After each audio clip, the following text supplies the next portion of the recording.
Yeah. What's good? What's good, everybody? Raw Topic in the house, and CJTV has merged today to bring you guys a series of unfortunate events and all the crazy stuff going on. CJ, you've been in Kenosha for a minute. You've been in Milwaukee. You've been every damn where. I can't leave, man. How's the visit? It's been amazing. I mean, it's been marred by some tragedy with what happened in Waukesha, but everything else has happened. Basically, has happened how I was hoping. And I was confident would happen in Kenosha with the community there, and all the response that I've gotten from people that I've talked to was, we're talking, of course, about the Rittenhouse trial. That's why I came to town. Well, you killed it on that stream for the Kenosha on the verdict. I mean, that was an awesome stream. What were your thoughts, man? I mean, you went down there, 2-3 days in a row? Yeah. It was cold, but yet you got the what do you call it? What do you call in the film industry? You got the frame. What do you call it? I can't think of the word I'm looking for. The shot. You got the shot. I'll take the shot. Yeah. Yeah. It was. I mean, there was a lot of cameras there. A lot of mainstream media, but it was. I mean, it had moments. Like it went back and forth. It had moments where it got really heated one way or the other because, like you said, there was protests, and then people are protesting the protests. So. Yeah, that was crazy. Right. When the verdict came out, you definitely saw the heat, like the what do you call it? The Kyle supporters were definitely had a lot to say, and then I don't want to say Black Lives Matter because they're not with the Black Lives Matter organization, right? Just people for pro rights, Black people for equal rights. They felt like, look, I don't see how justice was served. How did this guy just kill 2 people and walk away freely? And then you got the anti on the other side saying, hey, we told you it was self-defense. And it was emotions came out. That's what it was. It was just a lot of emotions. So I don't know. What was that like being right there though? It's what you expect, and I know that it's heated. It's a heated topic. It has been, since it happened. And a lot of people feel deeply connected to this case, which is good and bad at the same time, because I think people were connected to the case for different reasons. And so what you saw out there was a representation of different, I guess, ideology. But I think for part of it was people that were like, we got to free our hero, Kyle. And that's where I was kind of stepped back, where I'm like, let's just talk about it as a human being, like not as like, an icon. Just this is a case that involved. I mean, you hear they're trying to get this guy a gold medal. Or what is it? What is it? What is like it? The honor of like a congressional medal or something like that. Some kind of medal, man. Yeah, I mean, they want to give him some kind of medal. I saw that he met with the medal. I saw he met with bravery, the president. Something. I can't. And here's the thing, man. Like, I know a lot of people are asking, like, what are my thoughts on the verdict? Well, like I said, I support our judicial system, and I backed it. And I'm like, hey, at the end of the day, the jury has the hardest job in front of them, not the juror or not the lawyers, not anyone on either side, but the jury, and they did their job. Thank you, Becky. I appreciate that. And they did what they had to do. And so I kept saying, and I was hoping that people would follow in suit, like, don't allow this to be you on trial. Don't personalize it to you that much where you feel like you yourself are on trial, because it's not. But then you had a lot of people that felt like Second Amendment rights were on trial. So you had those people out there that were talking about gun rights. And then you had people that thought like the American justice system was on trial. And it became much bigger. But I guess every case can be whatever people want it to be for them. And I realized that it's personal for a lot of people. Yeah, I mean, for Kenosha especially, most importantly, it was Kenosha, right? Like these people right here that live in this area, and that had to go through the experience of what brought that case to where it is, the actual, the riots that took place, the destruction, the violence, all the things that led to a reminder of what it was a reminder of Jacob Blake and for me, the injustice. I mean, everyone, for everybody is something different. For me, I felt like it was just a clear reminder of what happened that day. And I was shocked. I'm not going to lie. I was shocked. What were you most shocked about? I was shocked with the not guilty, the whole table. It was like not guilty. When the first not guilty came out, I already knew. Right. When the first not guilty came out, I knew it was going to be not guilty, not guilty. It was just, you knew. As a black man, growing up in America, of course I've dealt with racism. So in the system, I feel like, to be honest with you, I feel like America court system, they give us one, they take one. O.J. Simpson, they gave us one. Ahmaud Arbery, they gave us one. Rittenhouse, they took that one. George Zimmerman, they took that one. Do you? I mean, before the verdict came out, did you feel like they were going to be guilty verdicts? Like before you watched the case, what did you think going into it? That there will be a mix. Maybe not guilty for this, but guilty for intentional, reckless manslaughter. I don't know, something. Right. Just something. Sure. I thought he'd get something. But to get not guilty through the whole board, I was shocked. And I think a lot of other people were shocked too, because they got on Schroeder. They got on him, and they were saying Judge Schroeder, because he took away that gun charge. But I think that guy was clearly biased, man. I mean, I'm sorry. I watched it. You were streaming it too. Mm-hmm, you streamed for 8 hours. Yeah. I felt like the minute this guy said, "Don't call them victims," I almost I was hoping the prosecution would get a new judge. I thought that, hey, the prosecution had to see this coming. The judge made it an uphill battle for those guys. They couldn't show anything. They couldn't show the evidence of him clearly saying that if he had a gun, he'll shoot them all, which I thought was the most deeming evidence of all that should have been shown. And when they took that and said, hey, you can't show that, I said, man, they're taking everything. You know what's interesting? I didn't even see that clip until yesterday. I hadn't, where it's just the watching people kind of looting. I think he was watching people, and then he's like, if I had a gun, I'll shoot them all. And I'm like, well, damn. But then remember what the judge was talking about was that hearsay, I mean, yeah, he said it, but was he like, man, I'd love to punch that guy? Was he saying like, I'm going to, or I would love to, like and so that's where I think. Well, I feel like it was important to show it though, because he did say it and he did it. Why not show I thought that was some really good evidence right there. Here's the issue that I had to was, I mean, I know I was there, right? Like I was out there during the riots. I had so many hours of footage. If you were to watch it in its entirety and then listen to what prosecution was saying, that's where I feel like they kind of set themselves up for an uphill battle. Like they were already ice skating uphill to begin with, because they were trying to paint this as a peaceful demonstration that like Kyle Rittenhouse showed up at with guns blazing. And I can tell you very much so it was entirely different. I heard gunshots every day, like the entire time I was out there. Like there was guns being fired everywhere.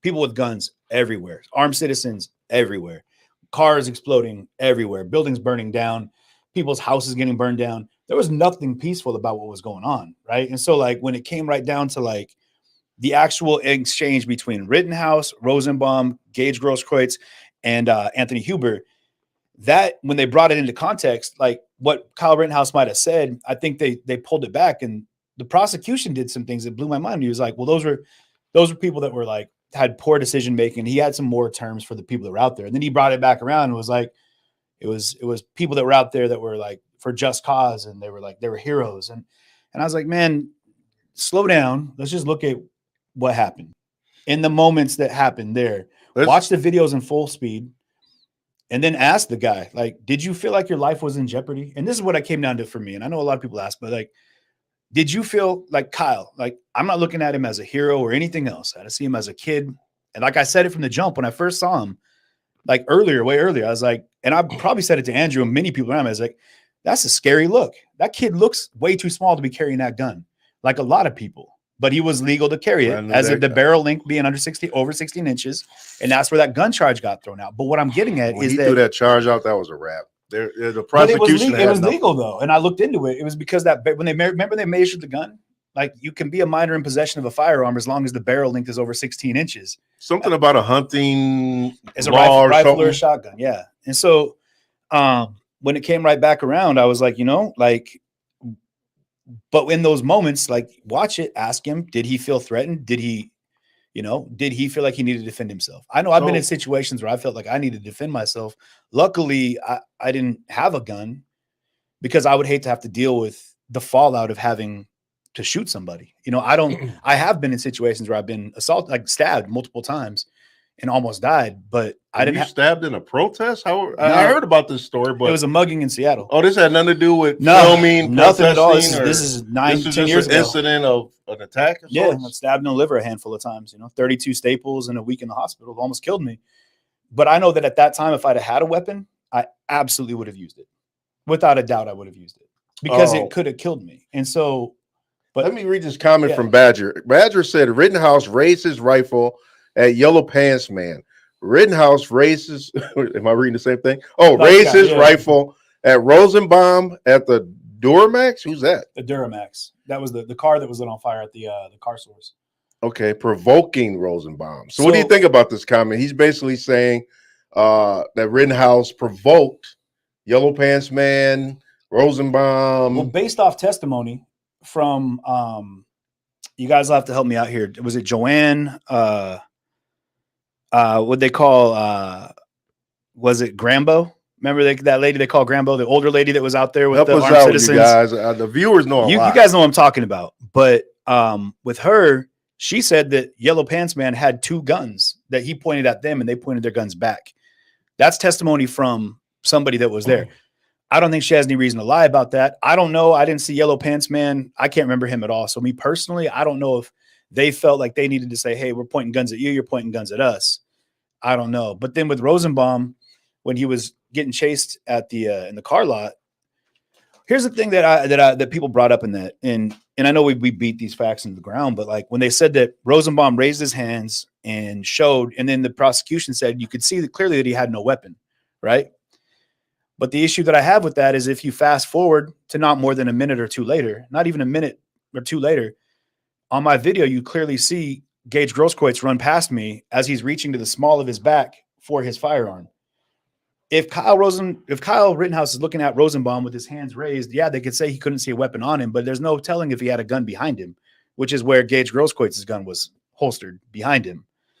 But they didn't talk about it. That wasn't brought up, and it went the way it went, but it wasn't talked about. And again, these are things that I saw as the case was happening that were interesting to me.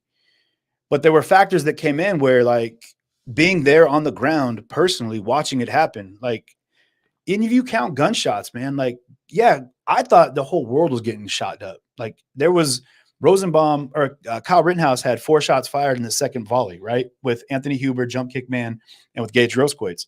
Count the shots that go off after that. There was like another 15 shots that were fired right then, just before he shot Rosenbaum. There was Zeminski firing a gun in the air within 100 feet of that spot. So, and that's not me saying one way or the other. I know what you're saying. It was just chaotic. There was guns everywhere. It was hectic, but I got to stick to what I've always said from the jump. I felt like the kid should have stayed home. He should have left that gun home. I felt like when he brought that gun, he brought trouble, and I just feel like he bit off more than he can chew. And that's what I've said, and then I want you to continue. I've said he didn't have enough scar tissue in life to be in a crazy situation like that with the type of artillery he had. And I'm saying he had every right to have it by law. But when it comes down to being out in a protest in the riots, let's say in a riot, like in a situation where people and things are being destroyed, there's a very different understanding of what you're involved with. And you kind of have to know, even if like we were out there when we were filming, we knew the gap that we had to keep between that group and us. Because if we got too close, they were throwing bricks, bottles, rocks at us because we had cameras and we were too close to them.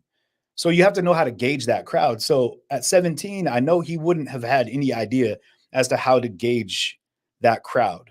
And then when it came down to it, I mean, did he panic? Did he do what he did? Yeah. But like I said, I defer to the courts in that. And well, let's dive deeper. Because streamers, there you go. Yeah, Joanne Felder. streamers were the witnesses. Oh, Badger says okay. In this court case. This court case showed how important live streamers are. And your footage was used quite heavily, correct? Especially, I know it was actually the interview footage. The Rundown Live. Yeah, Kriston Harris. You had Ford Fisher, Corey Elijah. You had you guys help me out here. We had BG on the scene. Some of he was out there. He caught the last of it. Brandon Gutenschwager. Was McCardle's video? Absolutely, yeah. I thought you said that. Andrew was out there. You had also Richie McGinnis was a big one. Really? He filmed. Richie McGinnis is the one that was actually brought up in the case. He's the one that was right behind. He followed Rosenbaum and Rittenhouse into the car source parking lot. And then when Rosenbaum got shot and Rittenhouse is facing him, you had Richie McGinnis was right behind him. And that's, remember when they had the reckless endangerment? Right. Is because of Richie McGinnis in the proximity he was to those shots being fired. So, but yeah, it was all live. The only footage that I saw that wasn't from someone that was based off of social media platforms was that drone footage that came in kind of late in the game too. I don't know where it just showed up because the FBI, I think they said something. I mean, that drone footage. Some initial organization said something like, we misplaced some information about that. The pickolations. Yeah, the back and forth between the defense and prosecution about this drone footage. They spent all day about that. Dude, you sent it late. Oh, the pixels weren't the right ones. Oh, it's got to be the same. It was just dumb to me. It just wasted a bunch of time. Yeah. But yeah, like I said, streamers' footage was what made this case, and you kind of broke that case wide open when you caught the prosecution's witness in a bold-faced lie, which I don't agree with. And I was pissed about that because we needed what we could get with the prosecution. Because like I said, owners, I felt like it was a kangaroo court. Okay. So when you pretty much was like, hey, I interviewed this guy and he said the exact opposite on my interview. Yeah. You kind of broke that case wide open and made that dude look stupid. And I'm just like, oh man, like, this dude sat here and lied, knowing that he was on tape saying he hired the militia, and now he's saying he didn't. And it's just like, I was pissed that this dude made himself look this stupid. But again, it was the live streamer's footage that brought this case to life. So tell us a little bit about that piece of footage of you remembering, hey, I interviewed this guy saying the opposite of what he's saying under oath. What was that about? You know, a lot of that was legit, like the stream. It was the viewers that did it. And that's why this live stream world is so important, because that decentralized media, it doesn't just decentralize the viewing platform, it decentralizes the observation platform as well. You know what I mean? So you've got, I mean, at one point I had 87,000 people live on the stream watching that happen. That's insane. That's 87 concurrent viewers, all at the same time. So we had almost 90,000 people watching it happen. Like, if you want witnesses, so that night was that's like 90,000 people. Record-breaking stream night for me. Absolutely, I've never seen that broke the internet right there. Basically, I mean, that had millions and millions of views. But what it did was it gave us 90,000 sets of eyes on an event that people could look at, see it, deduce it, and not have to wonder about someone telling them what they saw. So when it came into court, it opened my eyes to this, and I'm sure a lot of people did, the relevancy for the decentralized media platform being such a vital part of what we're going to see, because no longer do we have to wait for someone, that hearsay aspect. Like, you heard what the judge said, there's volumes and volumes and volumes of hearsay, because you can see it. It's not a matter of what happened, it's what's happening, you know, and we're seeing that in real life. And it's just what it comes down to, which is that, there was people there, like I said, in Kenosha, there was people in the surrounding areas that were connected because that was their neighborhood, that was their town, that's their city. Those are their businesses, their friends' homes, their friends' businesses that have been around for decades and decades and decades, or not decades, sorry, decades. We're at that. Sorry, it's a little late. It took us a while to get this set up, guys, so I apologize. But what it did do for us was give us a full grasp on what was happening while it happened. And I think that even watching it through the court case was a big deal, because people needed to see it, I think, collectively. And there's people that did a lot of work to, overlap streams. You know, they sync things up by timestamps, and then they sync them up by sound. And there was some real deep technological dives that people did to put together like these pretty comprehensive streams that I hadn't seen since it happened. I just didn't want to watch it. Like I just turned it off entirely because I didn't want to have anything. I wasn't really looking to process it in its entirety, which, you know, we all have to do. And I think this case was a big deal for people to be able to process it.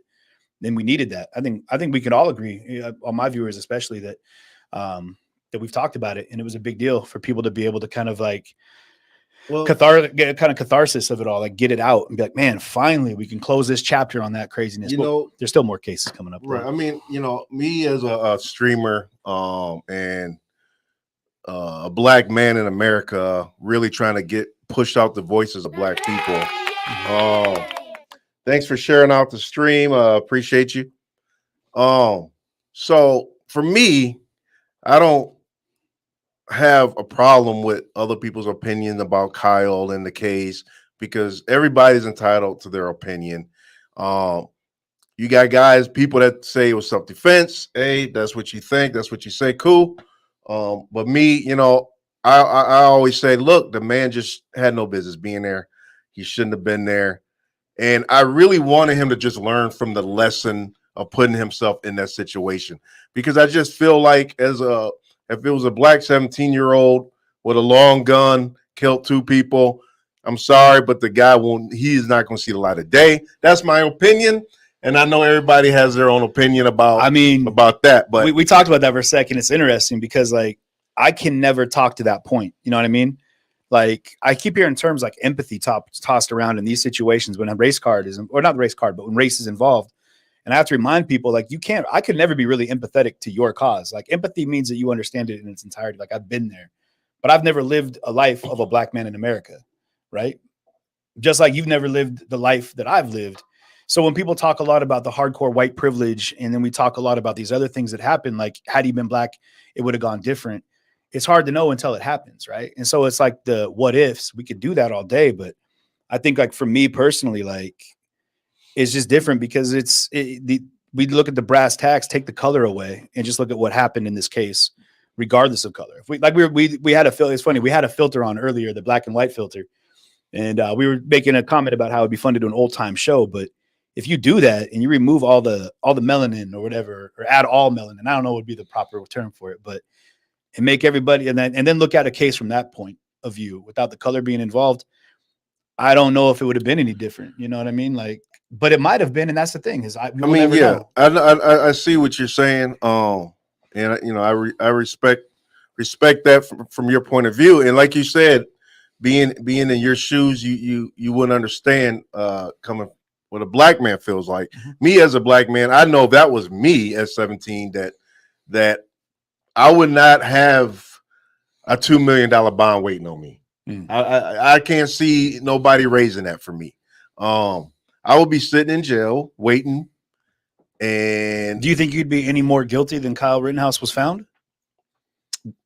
I think by the letter of the law? I think that judge would have been a different judge had it been me and not Kyle. Had it been a black 17-year-old, you wouldn't have seen that judge the way he was with Kyle. So to me, he was coddling him. He was like his grandchild. And hey, you know my channel, man. I say it like it is. Yeah, man. I say what I feel. Yeah. But that's what I saw. And the reason black people are so upset is because we know that if it was a black 17-year-old, this would not be the case. He wouldn't walk out of that courtroom like that. He'll be a thug, a gangster. He wouldn't be no hero. Ain't nobody gonna call him a hero. He'll be a thug and a gangster. That's what he would be. He wouldn't. Ain't nobody gonna say, "Oh, you a hero for killing those people." No, they're gonna, And I like the example that I used a couple times before.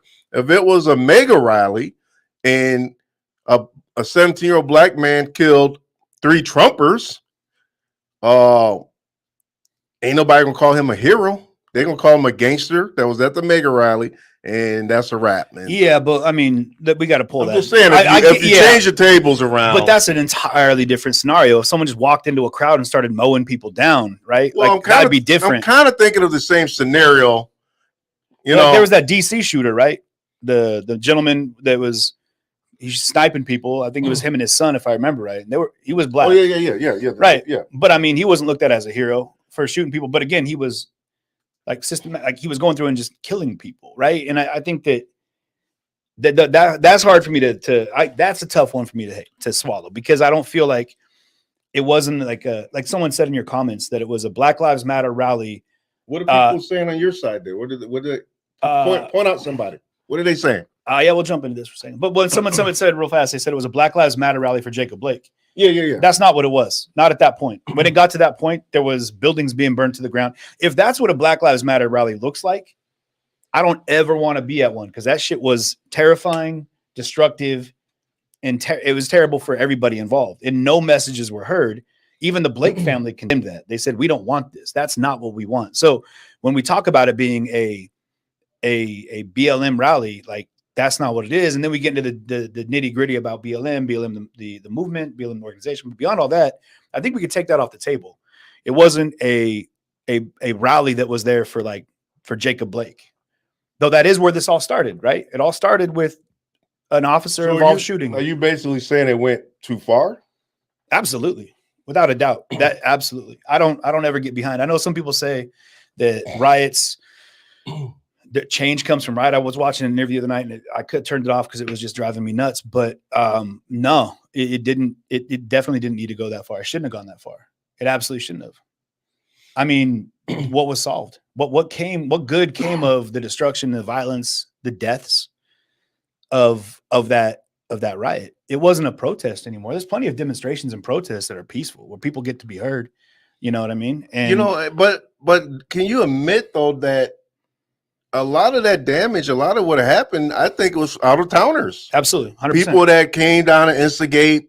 A lot of those people starting stuff on fire had nothing to do with the movement. They were just starting shit on fire and walking away. Right. And that started the chaos. That's where the chaos started. I agree. And that's exactly the point I'm making, is it wasn't people that were there for a positive cause. Like, I talked to the folks in Uptown, actually. I talked to my guy Mike at Fade City up in Uptown. The mayor of Uptown, and that's a predominantly black neighborhood. And he said there was people there with maps. They pulled out maps that they were throwing out of the neighborhood that were just looking to start fires and loot, and that they were kicking out of that neighborhood.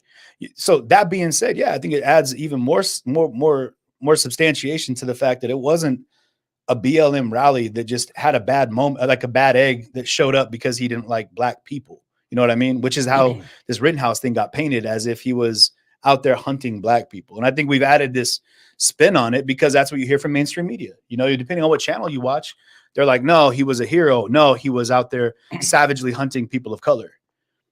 And it's garbage, man. We got to turn both of those channels off, go back into the streams and watch what happened, and then go ahead and make your own assessment. You know, I never accused them of hunting black people, nothing like that. All I'm saying is that the kid shouldn't have been there. The kid, it wasn't his fight to fight. If he wanted to be a medic, if he wanted to help people, he should have brought his first aid kit. He should have left the gun at home. Well, that's what Gage was there to do, right? To be a medic, and he had a gun. Yeah, but I don't think Gage ever intended to use that gun that night. Well, he pulled it out. I don't know why he had it, but I really doubt he would ever use it. Well, I mean, but there's where the hearsay comes in, because he pulled it, pointed it, and then testified under oath that he didn't get shot until he pointed that gun at someone else's head.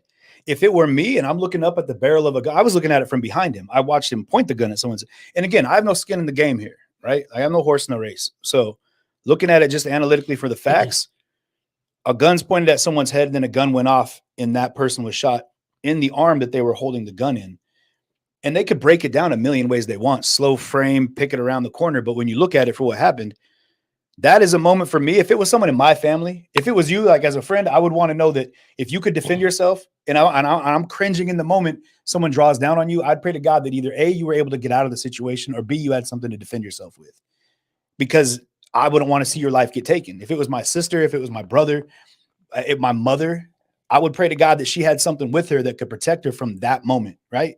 And that's the moment that they were in, not us. We weren't there. I was watching it happen.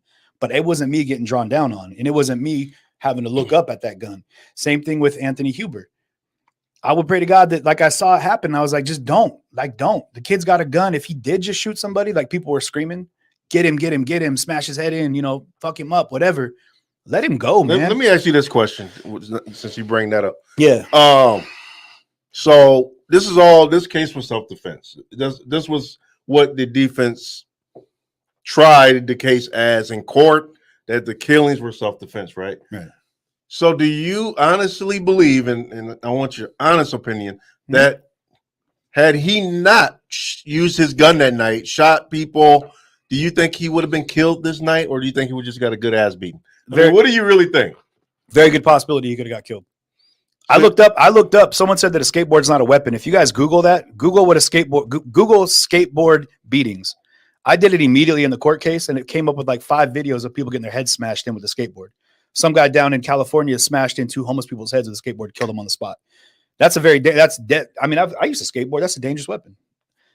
It can be. Anything can be used as a weapon. This chair, this microphone. But do you think these people, this crowd, would have killed him that night had he not fired that weapon? I don't know. I know that someone had a gun. Was it that rowdy? Was it that absolutely type of environment? Absolutely. I mean, you got to remember, man, like, there wasn't just that. There was guns being fired everywhere. People were popping shots. There was people on the rooftops with guns, like, and not just these armed, as people keep saying, these militia guys. I met some people in a restaurant the other night that came up, and they were like, yeah, we were on top of one of those buildings because we were asked by a building owner. God, luckily we never had to engage with anybody, but we were on a building and we watched people coming up trying to light tires on fire in front of these stores. They were trying to they were looking to light, they were coming up on little scooters. He said a scooter is how he worded it, and trying to light fires. And they were like shining their lasers on them, trying to scare them away, and they would take off. But that happening, all of that going on. Absolutely. Do I feel that Kyle, like I said, I feel that he was undereducated in life to be in that situation. I mean, he hadn't been in enough like fist fights or scraps or things like that to be in a situation where he could have been able to gauge the full magnitude of the threat level he was in. And that's just me looking at it from where I stand in the life I've lived in the many, many decades that I've been around. Right.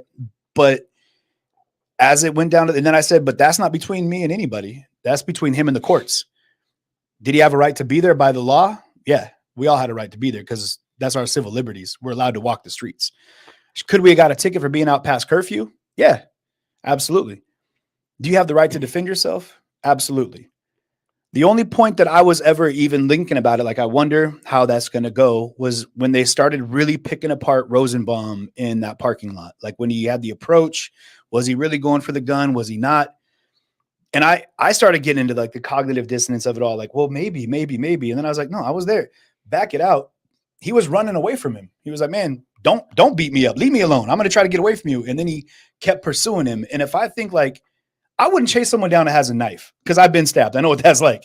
I don't want to get poked. I'm good. And if I catch up to someone with a knife and they cut me, kind of expect that. You know what I mean? This happened to be a gun. And then it became down to this kid with the gun. Did that kid, that 17-year-old, feel threatened? He said he did. And I mean, I have no reason. I try to take people for the face value. You know, what did they say? Elvis said only ones supporting Kyle are those afraid of losing gun rights. What do you think about that? I don't think gun rights are going to be touched by this case. I don't think at any point in time, I think the 2A folks that are really hardcore about it, we're looking a little bit too deep. I don't think this was ever about Second Amendment rights, about the right to bear arms, because it was never put on trial. They threw the gun thing out right away because it was, by the letter of the law, it wasn't part of the factor. Now, Dominic Black, that's where you're going to have a case, because Dominic Black's got those charges of providing a minor with the firearm that resulted in the loss of life. And I read it wrong, and I might be reading it wrong. So in the comments, if you guys would let me know, was it in the involvement of a crime, or was it in the loss of life? Because either way, you had a kid who's 19 now. He was old enough to buy a gun, bought it for Kyle Rittenhouse, gave him the gun, and then Kyle Rittenhouse used the gun. And that's where someone who's a little bit older, maybe a little bit wiser, maybe not, maybe hasn't lived much life, I don't know, but had an opportunity to say, hey, man, maybe you shouldn't carry this gun. Maybe I shouldn't give you this rifle. Maybe you going into this mob isn't good for you because maybe you just don't know enough. Maybe you don't know your ass from your elbow. You know what I mean? Like maybe you don't have enough wherewithal to know what to do. You know what's crazy though? But that's on Dominic Black, and he's got his case coming up in January. So yeah, but you know what? I almost bet you Dominic Black, Is it Dominic? Dominic. I think Dominique would be like his sister. Okay. I almost guarantee you this dude is going to get the time that Kyle should have got. There's the give one, take one type thing. I think the prosecution was probably like, listen, man, because why is that though? He provided the gun, yes. He was wrong for breaking the law, yada, yada, yada, yes.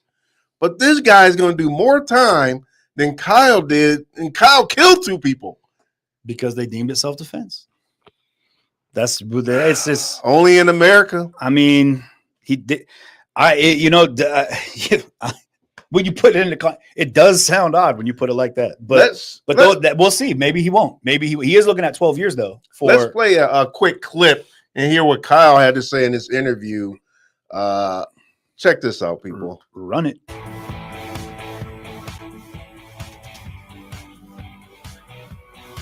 Crazy, hello and welcome to a special edition of Banfield. The ex-president. To one side, he is a Donald hero, Trump the other day. a champion of law and order, the right to bear arms, the At a American TGI way. Fridays? I don't know. To the other side, he is a poster boy for so much that's wrong with America: guns and hate and white entitlement. For 15 months, Kyle Rittenhouse has been a figment of our own beliefs and biases. His case was our cause, whatever that happened to be. And whichever facts didn't fit were filed away or ignored outright. But not tonight. Tonight, for the full hour, Kyle Rittenhouse like you've never seen him before. Unfiltered, unedited, with a stunning ordeal behind him and an uncertain future ahead. Kyle, it's good to see you. Thanks for joining me. Thank you for having me on, Ashley. So, 4 days. It's probably been a bit of a roller coaster, I can imagine. Definitely. Describe it for me, what you've been through in the last 4 days. In the last 4 days, just hanging out with family, decompressing from the last year and a half that I just went through. And just trying to relax. Is that something that you can do? Is relax, given the person who now Kyle Rittenhouse is? I try to. When I do try to relax, I lay down and I just turn off from the outside world and not pay attention to what's going on the outside. And then there is that outside. And then it'll never go away. Have you processed yet everything that's happened, including the verdict that came down Friday? I'm still processing the verdict. Still very recent. You know what day that was? And with everything else in the past, say this interview was about I processed what happened. It was like right after the dealt with my struggles from what I had to do. No, I don't. I'm making a point not to watch. To process it. What does that Hey, mean? that interview. Do what you do, but you're the reason that I started streaming was talking to my because of the stuff that was being and put out about Seattle. Just helping me get On through it that and show. understand I'm not trying to talk trash about everything. any direct So major. do network. you have good days and bad days? I do. And describe the good days first, and then of course I'm going to ask you to describe the bad ones. Well, the good days are when I'm not thinking about anything and what happened, and I'm relaxed and calm. And then the bad days are when I'm waking up at night because of nightmares, or I'm like staring off into space because Let me stop right there. Please stop right there. So he said he can't sleep. He's having nightmares. What does that sound like to you? I mean, I believe that. Absolutely. I had nightmares and bad dreams and PTSD, and just from watching. I mean, granted, I've seen a lot of things in my life, but in the course of the last couple of years, I don't doubt that for a minute. But in all fairness, man, like I've made it a point not to watch any of these follow-up interviews that he's been doing, but I would love to see him do something different with this platform, readdress it, and say, hey, listen, like, I don't need to be America's hero. Like, let me tell you who I am. Like, I was out there. I was scared. I had a gun. I wish it would have gone different. It happened the way it happened. Like, turn off the court and just be real about it, man. Be like, yo, this is terrible, man. I'm sorry to the families who's lost their loved ones. Because no matter what, people want to run Rosenbaum into the ground, being a pedophile and all these things. Yeah, okay, you can run their receipts if you want, but at the end of the day, man, some mother's child, and that's someone's son. Why do people always, when somebody gets killed, why do they always feel the need to justify that killing by bringing up somebody's past. George Floyd did this, George Floyd did that. It's like, okay, maybe he did, but who made you the executioner and the jury and the judge? I mean, we all should have our day in court, but I just hate it when someone dies and everybody wants to say, oh, but he was a criminal. Oh, but he had a warrant. It's like, who cares about any of that? No, what does any of that got to do with the life that was lost? I feel like that's very naive, and I feel like that's the dumbest thing that you could ever say is bring that kind of stuff up when there's a death. Yeah, I agree. 100% agree. I don't see how the relevance of, like, oh, he had a shoplifting charge from when he was 13 or something, how that plays into anything that we're seeing in this video. But really, though, like, at the end of the day, you got to wrap around to the other end of it and say, all right, cool. Well, that was then, this is now. Like I keep saying, like, in that moment, in that place, when that happened, what happened? Let's talk about that. But this is where the major media comes in, because there's nothing else to hold on to. You know what I mean? There's no story without the backstory, right? So we'll tell this whole story, the narrative. This is where the narrative comes in. We're going to paint this picture because it works for how we need to go ahead and build a platform of stories that we're going to keep going with, because we need to have relevance. Badger has a good point. And victims on trial, Rittenhouse had no knowledge of those people's past. Exactly. So what he's saying is, hey, he didn't know that was who he was the day that he shot him. Right. So all that talk is Right. is irrelevant. You know. Let's hear a little bit more about what this guy's got to say here. Were you prepared for the possibility of being locked up for 75 years or so? I really wasn't. It wasn't something that I tried to think about. I just tried to focus on the positive, but there was always that possibility that I could spend the rest of my life in prison. So it was something that I thought about, like, this is a real possibility that can happen. And yet, I think you told Tucker that you were not surprised by the 5 verdicts that came down on Friday. I was surprised to hear that, because I saw you nearly collapse. Stop right there. I wasn't surprised. I was just. All right, what's the problem? Man, that was like a Conor McGregor or a Nick Diaz was a Nick Diaz moment with Conor McGregor. Like when he won the fight and everyone's like, oh, how do you feel? He's like, I'm not surprised. I knew I was going to win this fight. But in that, like, if he wasn't surprised, maybe that's telling of the fact that he genuinely feels. He looked surprised to me. Did he look surprised? I think he looked relieved, man. He looked relieved. I'll say relieved, but I think he really genuinely. He looked so relieved that he made me think that he thought he was going to be looked at as being guilty. Man, but he almost fell out. It was on the table. I mean, he could have done 75 years for one and a whole life sentence for another. I mean, the combination of them all, he could have never seen the light of day again. But I mean, if he really genuinely, like you said there, wasn't surprised, maybe the kid, I mean, not maybe, he genuinely, from what he said, is saying he was in self-defense. The courts say he was defending himself and it was self-defense. And I'm going to let that be what it is, because I had no reason to like turn it into a theory on what he really was trying to accomplish. I think this kid, Kyle Rittenhouse here, messed up, man. Put himself in a situation. Well, he put himself in that situation, right? Like he didn't have to be there, but none of us did. But he put himself there, and he says it's because he felt an obligation to help the people, to protect, whatever. He was asked to be there as well. And we got to remember that. Like at some point, a young kid gets asked, like, hey, I need you to play hero for me. And if that's like the case they want to pull by these car source owners that are like, hey, please protect our business, we'll offer you money, as they kept trying to like backpedal and say they didn't do. There you go. And I met other people that were asked to protect businesses as well. Like I said, that I talked to. So why understand? Do you think this guy's lying about ever being involved with the militia? Why? What is his motive? Why what do you mean about lying? The car source. Why did the guy say? That's money, man. That's all. That comes down to money. Under oath, knowing that there's an interview of him saying the opposite. Why would he do that? Because he's looking at civil suits. I'm sure at this point, like So there's a couple things that happen, right? So you've got, for him, for the car source owners, I would imagine right now they had GoFundMe's out. They're looking to get state assistance. They're looking to get any relief they can get, any money that'll come back in to help rebuild their business.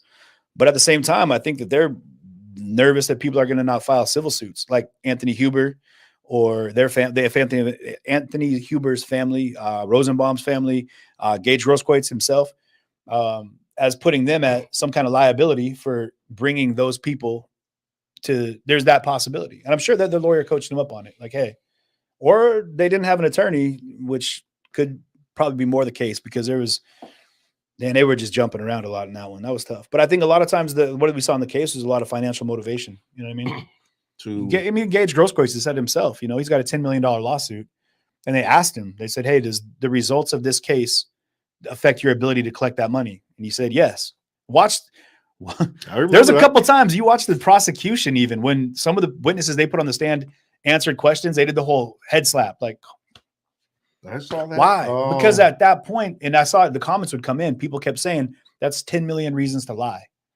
If you got $10 million on the line and some kid that you don't care about, Kyle Rittenhouse doesn't matter to him, right? He lived. I can make 10 million on it. Like, you'll say what you need to. I'm not saying that Gage Grosskreutz lied on the stand. I think he represented himself the best he could, maybe, as his memory allows. He did say different things, though, like what you saw in Good Morning America was when he was interviewed by was it Michael Strahan? Who is it on Good Morning America? The football player. Michael Strahan. Michael Strahan. I'm saying it wrong. Michael Strahan. When he asked him, he said, we're just talking here. You can say what you want. And the words in that are important. You can say what you want. Did Kyle Rittenhouse shoot you when you pointed a gun at him? His answer was no. Under oath, they asked that exact same question. And he said, yes, I did point the gun at his head. And that's when I got shot. So you see two different stories coming out of that. And so I almost tipped my hat to him because on stand, he said one thing, but out in the public limelight, like where Kyle Rittenhouse is in this interview, you have an opportunity to say things different because it's not under oath. You're not going to be worried about being brought up on, What do you think about this? Because a lot of people who was there that night can swear up and down. Badger says, in the liability of KPD pushing the protesters out of the park to the location of the militia. Now, you were there that night. Yeah. Do you think that KPD was pushing the protesters towards militia from what you saw? Without a doubt. Absolutely. I was, and here's the thing, like, it's tough. So it's all right. It's tough to go ahead and address it without like trying to paint a terrible, like trying to put somebody in a total bad light. Because remember, these orders come from somewhere way up here, right? But you had not just KPD, you had all the law enforcement and the National Guard there, right? And then you had all this big show there at the courthouse. And you watched my video, you can watch it and many others. Like I was saying it even then. I'm like, don't push these people away from here. Let them stay here. Let them stay right here in front of this big fence, in front of this big building, because you got big tanks, those Bearcats and MRAPs. You got a lot of artillery. Let them stay right here in front of this because you can control this environment. But the second they started moving people away from the courthouse, that first Manjas, if I'm saying it right, people in Keno, I'm terrible with it, but Manjas, not even 200 feet away from the middle of that Civic Center Park, lit on fire. They tried to light the Taekwondo studio on fire. And then the car source is right there. You can see it from right there. Immediately, the school, Reuters, got smashed up. The Paleontology Museum, like everything on the other side that was away from the courthouse started getting demolished. So when they started pushing it, like I saw it in Portland, man, the whole time down there. You had a fence, a building, you had a courtyard, almost the exact same situation here. They got pushed out into the streets and you had people's houses that were getting tear gas launched up into their windows. You had people that were just out going to 7-Eleven to get a slice of pizza, like getting like smashed through garbage cans by, these federal agents and stuff. So yeah, it's better to keep it in a contained environment. I would have much rather seen that. What's your thoughts on this? But this is what I hear a lot too. Elvin said there is no defense for purposely placing oneself in harm's way, period. What do you think about that? I mean, well, what do you know to be harm's way? Well, I feel like Kyle, like being out late at night in Chicago, like, is that technically harm's way? I feel like or should you be able to do that and feel safe? I feel like in this situation, Kyle had to have known that this was going to get out of control. That this situation for him that he thought was just going to be a BLM protest wasn't a BLM protest anymore because it turned into a riot. It got real. It's already got very real. And he knew that he was in a little position. Yeah. Now, what Alvin is saying is, could you call it self-defense when you put yourself there in the action? Yes. If I throw myself in a boxing ring and not expect to get knocked out, or I can't get mad at the boxer when he knocked me out, right? Because I put myself in this situation. But like Wicked Psyched over here on YouTube on my channel says everybody there was in harm's way. I was in harm's way. Richie McGinnis was in harm's way. We were all in harm's way because at any point I got hit by bricks. I got hit in the back of the head with a bottle. I got hit from people in the protest, people that were there with riotous intent. Like at one point I stood with my back to a pole because so many bricks and things were getting, like I'm saying, like cinder blocks were getting thrown, rocks coming one way, and then the law enforcement was shooting their rounds another way. And I just had to stand there and take it. And I just collected a pile of like bean bags and like impact rounds that I was getting hit with from one side, but all these other things were smashed and pat. I was definitely in harm's way, and I wasn't doing anything but like filming, mind you. So, but the issue that I have with what Alvin just said is what you hear a lot. And granted this, and I apologize if this triggers anybody, but it'd be a situation where that victim blaming comes in. Like, let's say that a girl goes to a club and she's dressing hot, she's done up proper, and something terrible happens. She gets assaulted. That similar thing saying, well, she shouldn't have been there in the first place. She shouldn't have been wearing that dress. She shouldn't have been dancing so provocatively. She shouldn't have. But Alvin said that, CJ, you have footage of Kyle stating he was placing himself in harm's way. Yeah, he said it. He said his job was to put himself, as he was asked by that business. And I'm not defending Kyle, mind you. He had attorneys to do that. I'm just saying what I saw. When you look at it, he said, I'm here to put myself in harm's way, which is why I have my gun, but I have my medic bag so I can help people that are injured, which is why you saw him walking around asking if anyone needed a medic. And that's part of the case that they had. He wasn't walking around saying, hey, you shouldn't be here, you're black. You know what I mean? That wasn't, which is why a lot of the major media is trying to paint him out to be this racist, like loaded, half-cocked gun. Do you believe Kyle when he said that he backs the BLM? Because in the interview, I don't know if you saw the interview. I don't think he really even knows exactly. You have to be out here you have to be out here for a while to even understand the full range and the dynamics in BLM. He said he respects the Black Lives Matter movement. That's what he said. But again, we got to remember, like, what does he consider Black Lives Matter, the movement, and not the organization? Because I've seen it on many levels where the organization itself is, I mean, even at the verdict, there was no one that had an official capacity that said they were there representing a chapter of the Black Lives Matter organization. You know what I mean? So when we talk about these things, you guys got to look a little deeper and remember that, like, just by blanketing it, just because, like someone was saying on the court steps, because someone's wearing a BLM shirt doesn't mean they're like the chapter president of Black Lives Matter, like Chicago. You know what I mean? Like the one guy said it. He was like, I wear Black Lives Matter shirts because to me, my black skin matters. And that shouldn't trigger anybody. 100%, man. Why wouldn't you? Like that's 100%. But when people get behind but then it comes a uniform for some people. They say, well, you're wearing that, and that's a uniform for this organization. So the reason I asked you that question it's sticky. was because I know that you've heard that Rittenhouse has been accused of being a Proud Boy, a KKK. I get accused of being a Proud Boy all the time just because I interviewed him. You know what I mean? And then I see, it's not true though. That's the thing. You know, I've been accused, yes, but am I a Proud Boy? Absolutely not. Am I a member of the Klan? Am I a fascist? No. What started that whole thing anyway? I interviewed some Proud Boys, but not just some Proud Boys. Not like, hey, we're all hanging out having coffee. I went to what was the first time I interviewed the Proud Boys, if I remember, I was the one in Portland. And it wasn't just me. It was every independent streamer that was down there that was willing to make the walk, because we started on one side of the freeway and it was like a kind of a BLM rally over on one side of the freeway. It was people that were gathered for whatever reason. But they were listening to like a pre-recorded message. And I was like, let's go across the freeway, because there was police in the middle of the freeway. And then on the other side was a huge Proud Boy rally happening in this park. And I was like, all right, well, let's go interview them. And so a bunch of streamers came with me, got in line, and we all went over there. People that are like hardcore, like Antifa streamers, if you will, now we're like, we're going. We went in. They accepted me more. And I think what people forget is because of the comment, I don't control the comments in here at all. I don't control the people that view my channel, just like you don't. You know what I mean? I support all walks of life to come in here and source their information from me, from you, and from every other source you possibly can. But what happened was I got a lot of love from the more conservative, like, I don't put titles on it, the Republicans, conservative, whatever, the right-leaning folks, when that flag came down in Kenosha, and I picked it up, saved it, and then gave it back to the city. That was a turning point for people. So when I was at this rally, you had a lot of Proud Boys that were coming up, shaking hands, saying, thank you, thank you, thank you. We appreciate what you did there. Thank you for being involved. Thank you for your efforts in Kenosha. I don't consider the people in Kenosha to be Proud Boys, but they did the same thing. They thanked me the same way.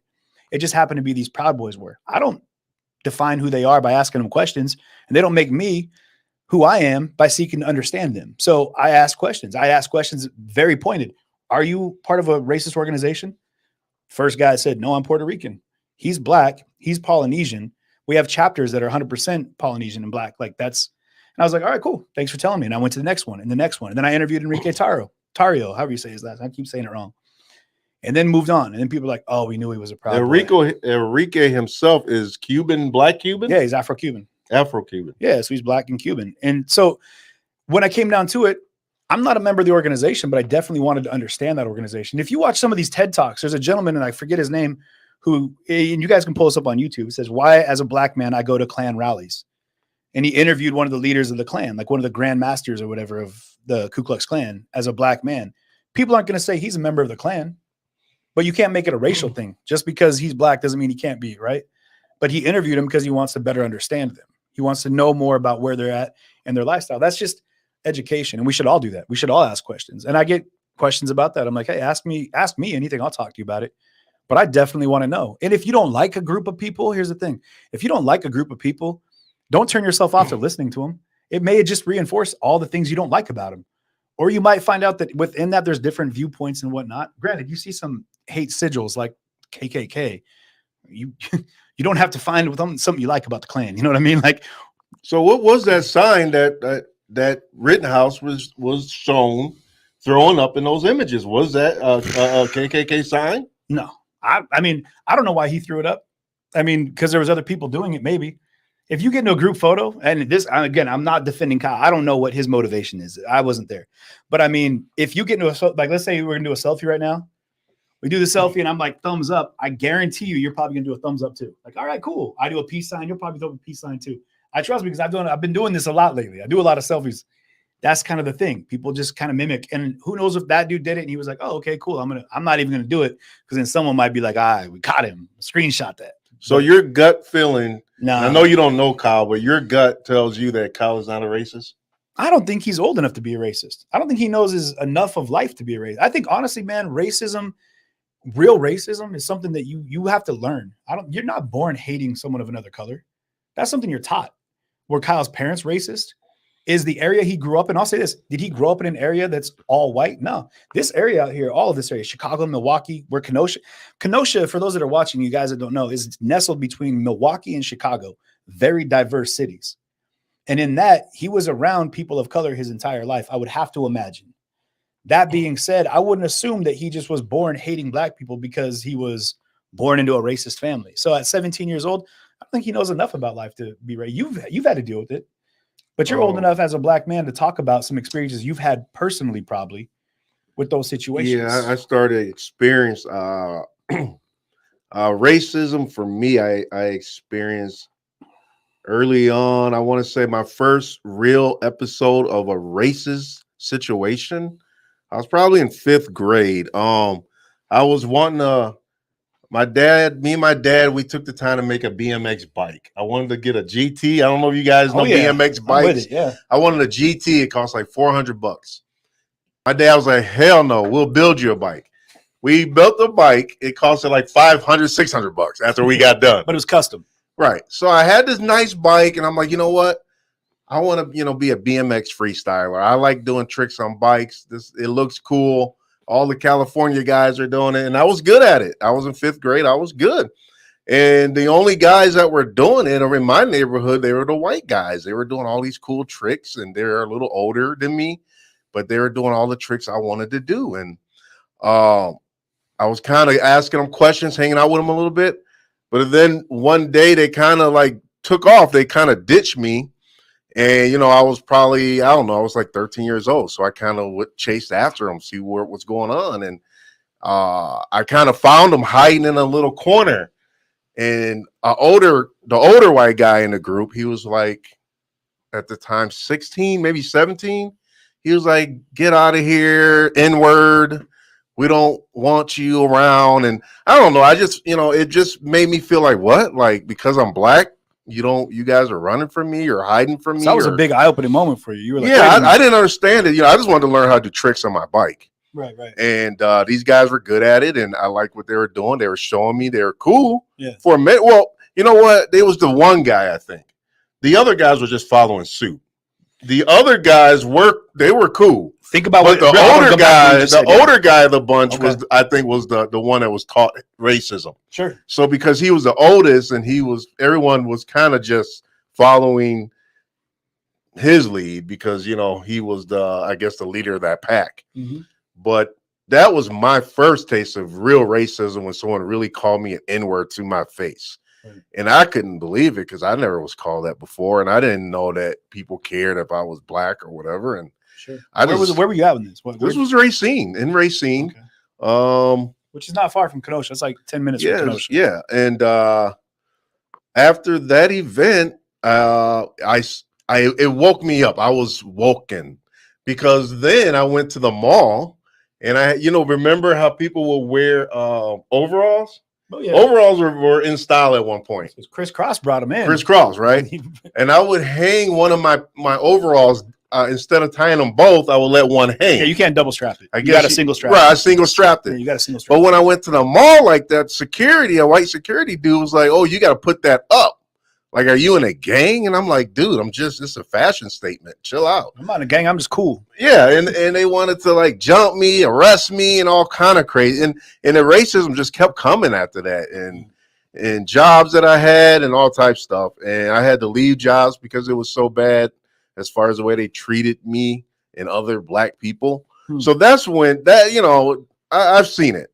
But like you said, yeah, it took years to get to know what it is and feel it. And that's why black people are just so angry about the mistreatment and everything. And I know that's why I'm angry. Sure. Because I want it to stop. I want that equality. I want people to look at me as equal. I want people to know that I'm as good as them. And it's a fight, man. It's a fight we've been fighting since Martin Luther King. And it's important that, this isn't a game. I feel like people feel like this is a game, your side versus my side. Because even when Kyle got not guilty, people were texting me and hit me up like, "Hey, broad topic, I just want to know what you guys are saying because we won." And it's like, dude, nobody won in this thing. People died. I didn't want Kyle to rot in jail. I didn't want him to, I don't have hate for the guy. I just want him to learn a lesson out of this because I feel like in life, you got to learn a lesson my dad used to call it a bought lesson. You bought it. This is a lesson you paid for. And Kyle's got to know you got to think about the things you do in life and the outcome that it will bring. Sure. And when you do things, it's going to have a reaction to that. And I want him to learn the lesson. I didn't want him to rot in jail. Had he did 2 years, 3 years in probation, hell, at least he got something. I would have been like, okay, he'll learn. He won't do that again.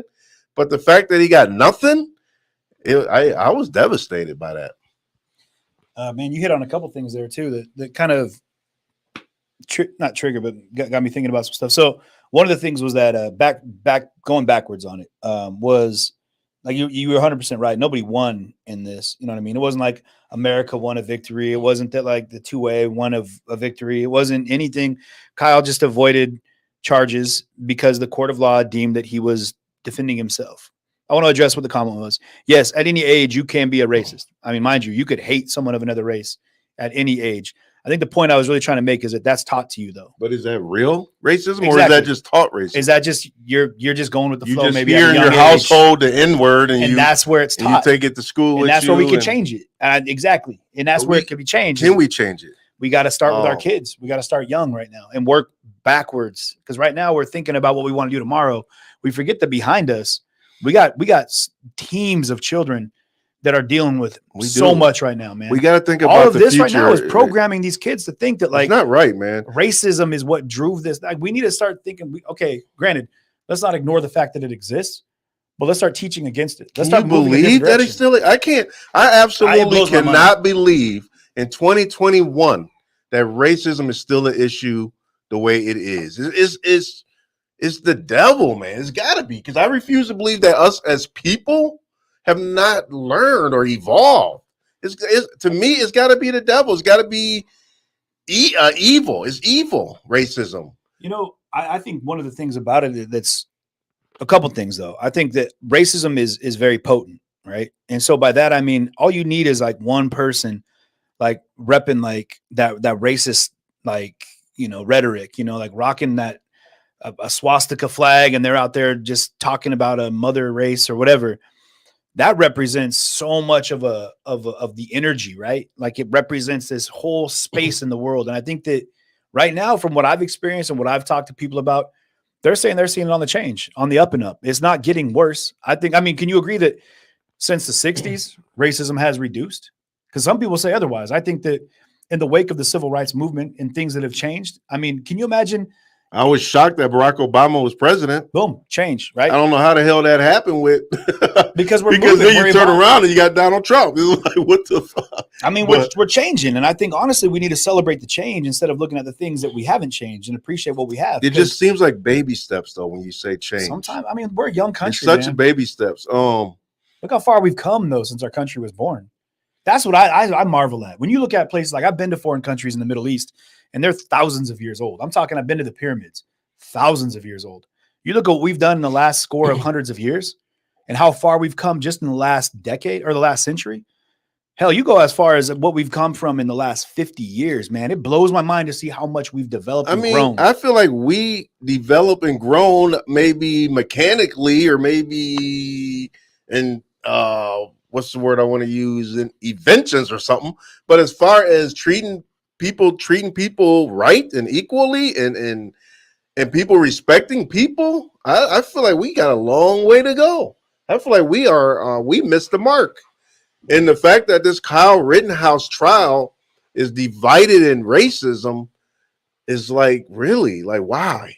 Like, why can't we look at this case as a kid goes somewhere he really shouldn't have had no business going, shit hits the fan, people gets killed. The kid should probably get a slap on the wrist, maybe do some time to learn that, look, this, you can't be going places you ain't got no business going and doing things you ain't got no business doing. To me, this was a case of a kid trying to be a man when he wasn't ready to be a man. But we made this so much about racism that I think we all missed the point here. But we haven't though. That's the thing. You and I haven't. Someone did, and if we want to point fingers, like it says, like Kira says over here, it's the media. It's by design, man. They're programming people to be against each other. And if you look at the grand scheme of divide, it's the best way to keep people reliant on another source. And if we're providing you your information, if we're the source that you have to come to when fear hits, when chaos ensues, we control because we tell you what to think. I honestly, man, I don't mind saying this. I don't see racism. I live in a very, very diverse community. I don't see it. I have tons of people from all different ethnicities in my friend circle, in my own personal family. And people are like, oh, just because you have a friend doesn't mean you can't be racist. I'm not a racist. I don't see that. I've also dealt with all the same oppressive things that anyone can say they have to. I mean, grew up in a predominantly Black neighborhood, like as a young man, you know what I mean? Like I was the minority growing up through all my Where did you young grow adolescence. up? Well, I was born in Georgia, and then we made our way up to the south end of Tacoma in the early 90s. You're talking about. So you grew up in a more minority type absolutely. My middle school I think atmosphere? I think I was like part of like the 15% minority in like my elementary, junior high area. So you went to school with Black kids? Absolutely. Because you'd be surprised, a lot of white people have not been to school with Black people. Right. Well, it's just true. I work with people who told me they ain't never been to school with a Black person. I said, what? I mean, like, where are you from? And that's what I'm saying. So when I was talking about with Kyle, so when you talk about Kyle being this racist, like had he spent enough time around people of color to be embroiled in his hate for that person, to say he was racist enough to go out with the gun and try to hunt them down? No, I don't believe that.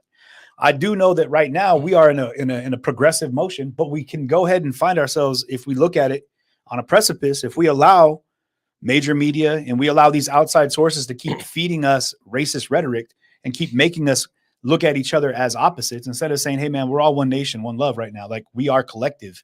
Let's do that and talk about a change and take the race out of the fact that we need to focus on our youth, not the young Black kids, not the young white kids, on the young children, and give them the platform they need for tomorrow, so they don't have to worry about even having this conversation. What do you How think good will it about be in this? 30? You think we'll be still talking about racism in 30 years? Oh yeah. You think? I don't Yeah. think so, man. I think there'll be Yeah. so many biracial people, you won't even be able to talk about it anymore. You know what I mean? Yeah, I mean, I believe that's true as far as biracial and people, but there's still going to be evil. And I feel like as long as the devil walks this earth, we're going to have racism because racism is evil.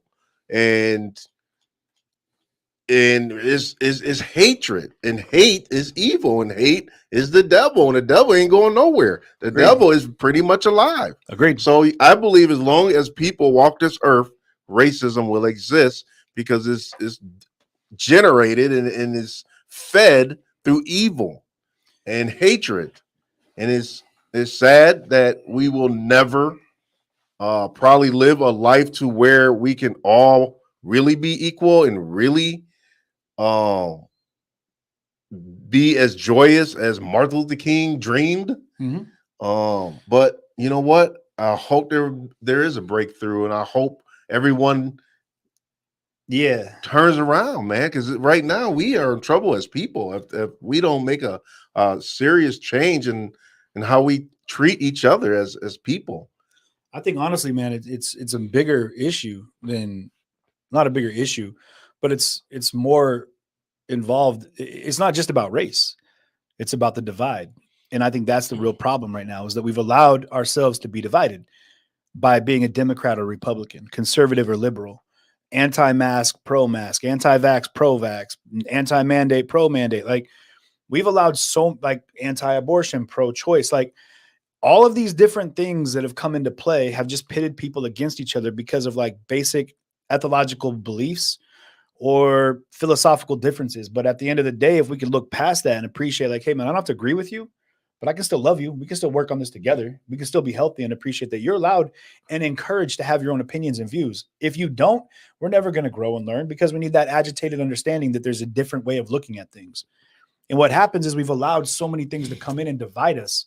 In this last 2 years, all divide. And I've watched it like from DC back to Seattle, all across the country and all the places I've been. Just watch people like fighting over the most inconsequential bullshit. Like things where I'm like, hey, like over the president, Trump this, do that. Get over it, man. I'd say what, you're still going to have to ride to that carpool to work on Monday after that election with the same people that you were fighting about for what? You know what I mean? For what? And some people see things at a much bigger level for them. Like, this is the decay of our nation and we're all going to die tomorrow if we don't fill in the blank. But really, in the grand scheme of it, like if that fear is what's being piped into us, where's it coming from? That's the devil. I'm not saying mainstream media is a devil, but they ain't helping anybody. True. All right, so let's move on past Rittenhouse for a minute, because we done spent the whole hour on Rittenhouse alone. And we spent a lot more than that over that case, man. We got some issues to talk about here because we got some other things to address. Let's talk about Darnell Brooks. This guy ran in the parade in Waukesha. Darrell Brooks Jr. there. Did I say his name right? Darrell, right? Darrell Brooks Jr. Yeah, this guy ran in a parade, killed 6 people, injured 60-something people? 60 they plus. said 48, but now it's 60-something. 60 people. There was unreported injuries from people that drove themselves to the hospitals and stuff. Okay, so here's the thing. Real quick though, you know what the first thing they said about that? That it was Black Lives Matter retaliation. That it was a racially charged attack. Yeah. There you go. We don't know that, but the first thing the major media glommed onto was like, we looked into his profile. He supported this group or that group. It was racially motivated. Ask that man. Did he go out? He said that he was running from a knife fight. He didn't say he was out there to hunt white people. He didn't. But other people would say, well, that parade is predominantly white because of the area. So a lot of people came right out and said, F Black Lives Matter. I'm like, what they got to do with this? Nothing. But major media played it out. They played that out. And I'm going to stop major media. There was bigger things that came into play that said, hey, this is racially charged. And I'm looking at it when I got there and I'm looking at that street there. You can't cherry pick a crowd, man. Like, you had Girl Scouts, you had grannies, you had school marching bands, you had little children on the side of the street of all different ethnicities that were just dancing and enjoying a parade. Then you had this guy, this one person, not representing. He didn't have banners hanging off the back of his van or that SUV. He didn't. So why did come from a rally and say, I'm going to go get him? Why did everybody assume that it was Black Lives Matter fueled? Sensationalized fear. That's why. Because they need to have that. If they can do that, now they have a story they can pick apart. Well, was he part of like the Muslim Brotherhood? Was he this? Was he that? What can we do to better sensationalize this fear factor so we have something to talk about? That's not what it is, man. That's not. I mean, do you think that guy was, after what you've seen? I don't know. I haven't talked. You know, I don't think he drove into that from crowd what because of the white people. from what I saw, and my opinion of this guy, I don't think it was racially charged. I think this was a dude that was either on drugs. My 95% tells me he had to been on something that night to drive into a crowd like that. You got to be on some kind of drug. There's something there. He said he was running from a fight or something, but you in your car. What you got? You running like? What you running like that for? You safe? You in your car? Yeah. And you gonna go towards people? Like it don't make sense. But I don't think it had anything to do with race. I really don't. I don't think this was a retaliation. This wasn't a Black Lives Matter. It could have This been was PCP. just a We don't know dumbass that, dude, right? who did something dumb. Now, since we brought him up, let's see let's pull up a video regarding this guy real quick here. When you mentioned, as you're pulling that up, man, I can talk. When we talk about evil, that's the kind of stuff that I think when I look at evil. When I got to that scene and I'm looking at that road, and there's little kids' parkas and mittens and beanies that are covered in blood, and there's bodies that are being pulled out on gurneys. That for me, that's pure evil. That to me is that felt tracing evil. the license plate and I mean, determining that's who was the behind wreckage. the wheel. Tonight, we also know that the accused driver, 39-year-old Darrell Edward Brooks Jr., was free on bond from a felony arrest earlier this month when he allegedly ran over a woman at a gas station. The last thing I heard was the band music, and then I heard the vehicle, almost the engine revving, speeding along the route, and then just heard a loud bang and screams and cries. People in pain, fear, and agony. When this red SUV raced down the parade route, police say the man behind the wheel had been released from jail less than a week ago in a domestic violence case. Darrell Edward Brooks Jr. was free on a $1,000 cash bail that prosecutors now say they are reviewing because it was inappropriately low. This afternoon, Waukesha authorities say there had been a domestic violence police call involving Brooks just before the parade incident. We have no information that Brooks knew anybody in the parade, but I will say this. We weren't able even to respond to that domestic call before it actually, so we couldn't even investigate it. Brooks' criminal history begins in 1999 at age 17 when he pleaded guilty to inflicting bodily harm. He has pleaded guilty, been convicted, and done time for drug violations in gun cases, domestic violence, and endangering safety, including obstructing police. Now, after what happened here on Sunday, he is looking at 5 first-degree intentional homicide charges with additional counts, according to police, if more victims end up dying. Brooks was free on bond after being charged with a violent November 2nd incident in which police say he was behind the wheel and ran over the mother of his child. And he was free at that time on another violent felony case from 2020. It was just last Tuesday that Brooks walked out of Milwaukee County Jail after posting that $1,000 bail, the case where police say he ran over the mother of his child at a gas station. Then yesterday, just a few Stop right there.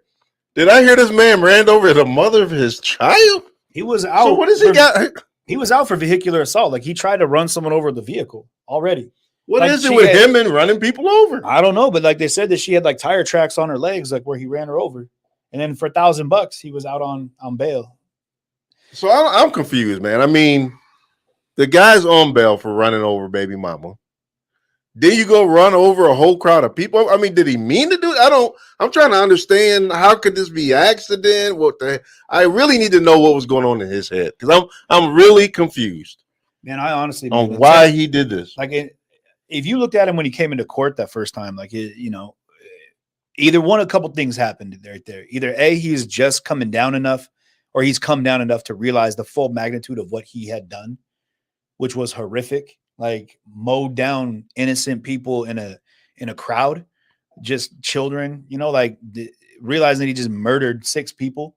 Like when he's hanging his head down and crying in the courtroom, either A, he's realized what he's done, or, which maybe it's because he's just coming down off the drugs he was on or whatever, or he is mentally unstable, man. That dude could just be very well, like legitimately crazy. He could have some real screws loose, you know, but we don't know. I would love to ask him. In that court case, we should all watch, because I would love to know, to put my mind at ease, so I don't have to listen to people tell me that he was out to run down white people because he was a racist. You know what I mean? I don't want to think that. I would like to know it from him. So I'm looking forward to somebody Wasn't this telling guy me. from Nevada? I don't know. I believe they said he was from Nevada. I'm just wondering what was he doing here? Making a music video. I don't know. I mean, that was his thing, right? Like he was he's a rapper apparently. Well, he has like, you know, he does music, but he had said some stuff, you know, and you guys, not to look past it, he had said some stuff about white people on his page, about how, you know, knocking out white people. I think the comment came through about even knocking out even old people. He said something. Yeah, he said, someone put that comment up here real quick. It said, wait, don't bring up his past. Isn't that what you said about? Yeah, Patricia, I'm not bringing up his past at all. I mean, at all. I'm just saying he had just got out for what he had done. I'm not talking about the man. I don't know anything else about him. I don't know where he came from or what his background is at all. I know he has a record. That's between him. Let me see, because there's a court case. They said something right here. It says, I've been seeing his post. It says, you all need to start knocking out white people. Even the old white people can get it. And don't. You said that? Yeah, right here. April Carpenter had it Was put up. this after? It was on his Facebook page. It was on his Facebook page. He said, talking about knocking out white people. Even old people can get it. Is how he worded it. As it says right here. Huh. Thank you, April. So yeah. That being said, I mean, but does that mean that what he did was racially motivated, or was he just saying something like, I don't like white people? You know, did he go out there because he was looking to hurt white people? See, that's the thing, is it comes down to like people's motivation in that moment. Like, what were they doing? Granted, for me, like, I don't care so much, because in the grand scheme of it, because he killed 6 people and dozens of others were hurt. Like, the dude is guilty of crimes no matter what. He killed 6 people. And no, it's not the same. And I know people will jump on that. Well, what about Kyle Rittenhouse? He killed 2 people. Why wasn't he found? You know, how come you're not saying he was a crazy, deranged human being? Because he didn't drive a car through a crowd of people. Not that I want to put a parallel between him and Kyle Rittenhouse. I'm just saying. Let me see if I can find the video of the court case of this guy. Let's see if I can pull that up real quick.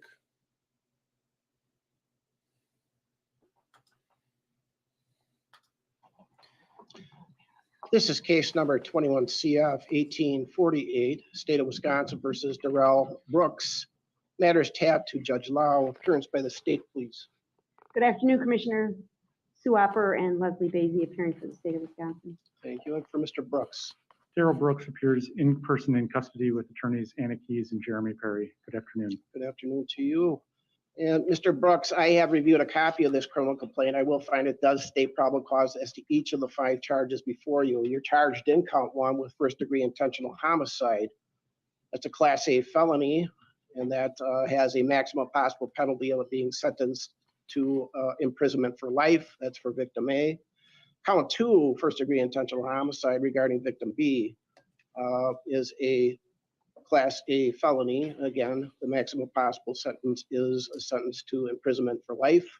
Count 3, first-degree intentional homicide regarding victim C is again a Class A felony, and that's punishable by a sentence to imprisonment for life.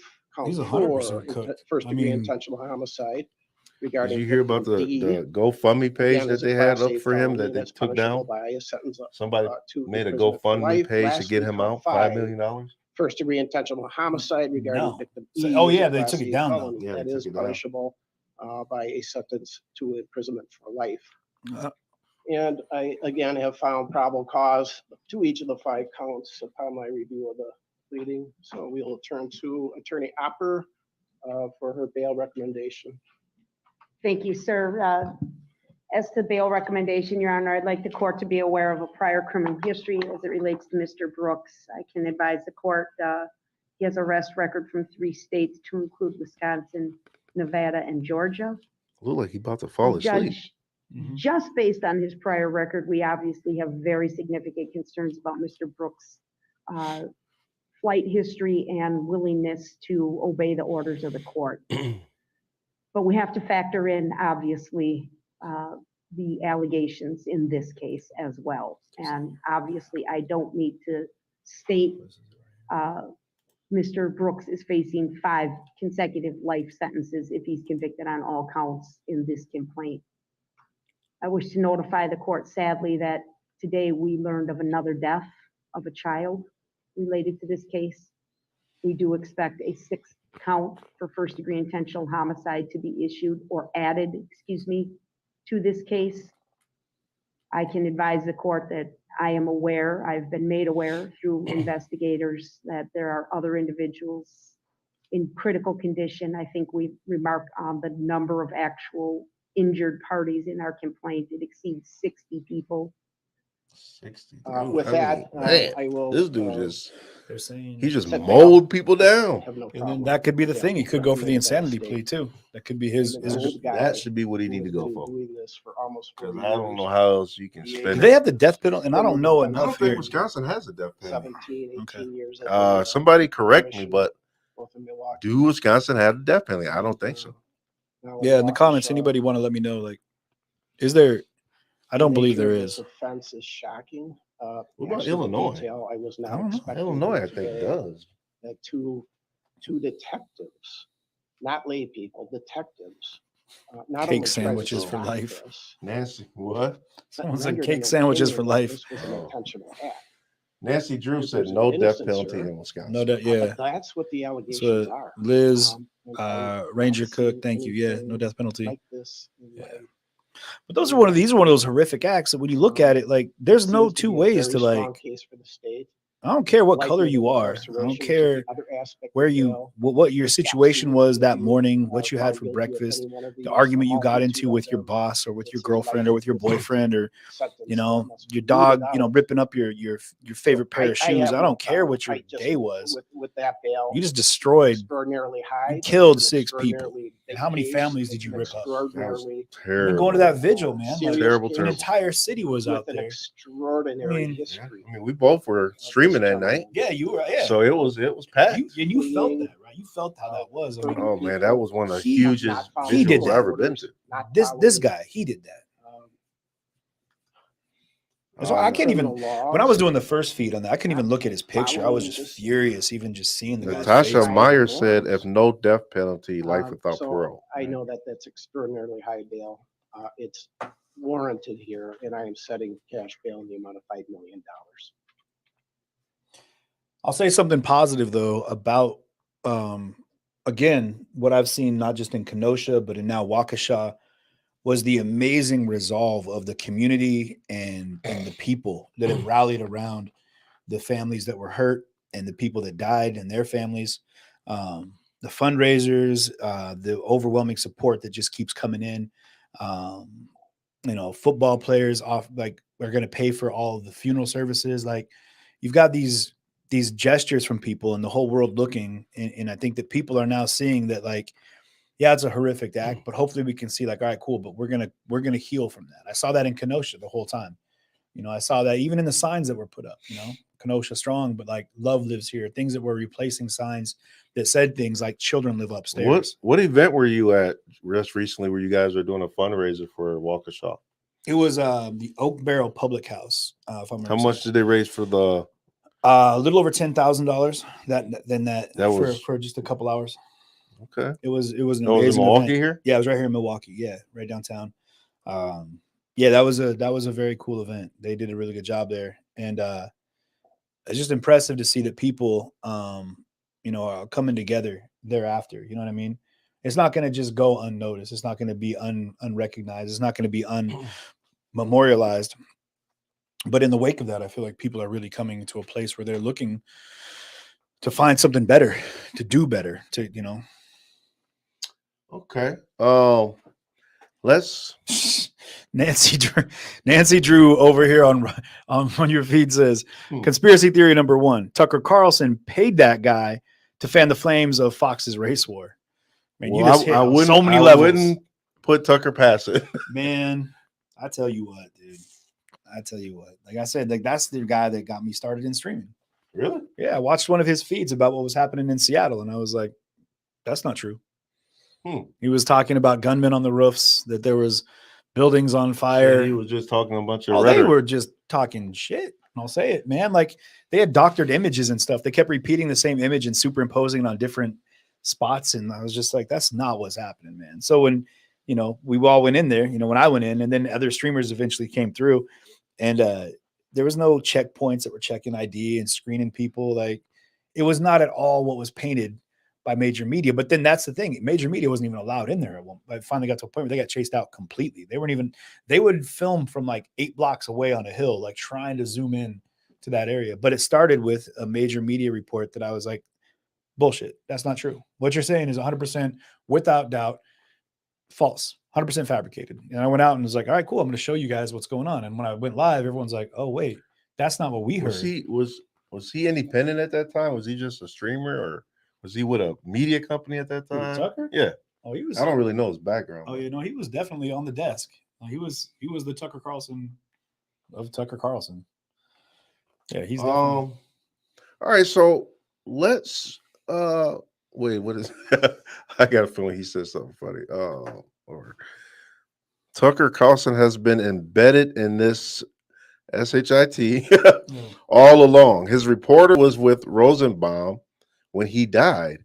Is that true? And Tucker was with Kyle and his defense team from day one. Interesting. I don't know. I don't know about that. I don't know. But that is new information. I never heard it before, but who knows? You guys, let's talk about what we got coming up. I think tomorrow, don't we have the Dante Wright case? Yeah. Tell us about Kim Potter, man. Kim Potter. Yeah, she's on trial. What is going on? She's on trial starting tomorrow. Oh, they're starting the jury selection tomorrow for Kim Potter and out in Minneapolis. And if you guys don't remember this case, Kim Potter is the officer out in Minnesota that was in a traffic stop with some other officers. She was training another officer at the time. And Dante Wright they were looking to detain Dante Wright outside of his vehicle. And while they were looking to handcuff him, he kind of broke away from the officers and got back into his vehicle and was trying to drive away. And when that happened, the officers were in a fight with him. And you can see it through the body cam. She's holding her gun. Granted, this is the body cam footage, not her footage, but she says, "Stop or I'll tase you. Stop or I'll tase you." And he keeps fighting with the police, and he's in the car finally. And then she yells, "Taser, taser, taser." Well, and then shoots a single shot, but it was from her gun. So she wasn't holding her taser. I think he just tried to drive off. I don't know. I can't say he was fighting with the police. Well, he was fighting to get back in the car. Yeah, they were trying to keep him out of the car. I'm saying he wasn't like in a fisticuffs like that. He was fighting with the officer to get back in the vehicle. Yeah, I guess he's doing a little bit of resistance. But they were trying to detain him. He was 100% resistant. Like, were they trying to? Yeah, they had him handcuffed. They were trying to get the. Oh yeah, yeah. Then he spun around. And then he spun around when she came in and tried to get her hands in. Then he spun around and jumped back in the car. And they were trying to pull him out. What was the reason they even pulled him over for anyway? Expired tabs, I believe. And then he had and I don't know why this is something they mentioned. Maybe it's illegal in Minnesota. You guys from the area would have to tell me. But he had one of those incense trees hanging from the rear view. So and I don't know if they were trying to say that blocked his view, like from the windshield or whatever. Obstructing your view type of thing. Right. And in the comments, you guys would have to tell us on that one, because that is something I don't know exactly what the law would be for hanging something from your rearview mirror. But that's what happened. And then she shot one shot, hit him in the chest, and he drove off and ended up dying due to the wound, gunshot wound to the chest. And so now she's facing, I believe it's 2 counts of. I'd have to pull it. I have some notes that I forgot to pull in. I thought this was my bag, but that's your bag right there. I got the bags confused. Oh, okay. But the counts, and you guys can throw it up in the comments. That's what's great about these live streams. You guys can tell us in the comments real fast what she is facing as far as. Yeah, can you guys tell us if somebody can quickly tell us in the comment section what charges is Kimberly Potter facing right now? Let me go to a video with the family of Dante Wright. First and second degree manslaughter in the April shooting death of Dante Wright. So first and second degree manslaughter is what she's facing right now. Okay. So let's go to a video real quick. This is a family of Dante Wright. They had a lot to say about everything going on.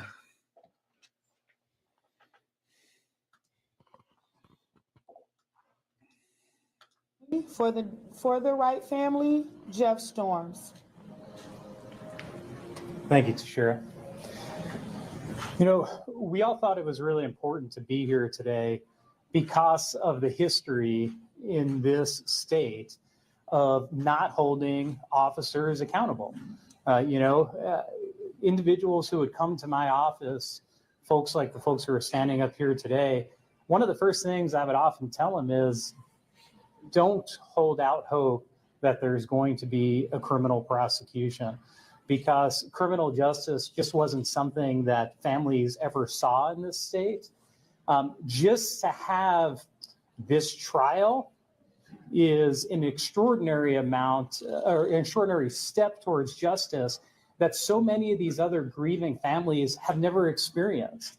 They didn't experience a legitimate investigation, let alone a prosecution.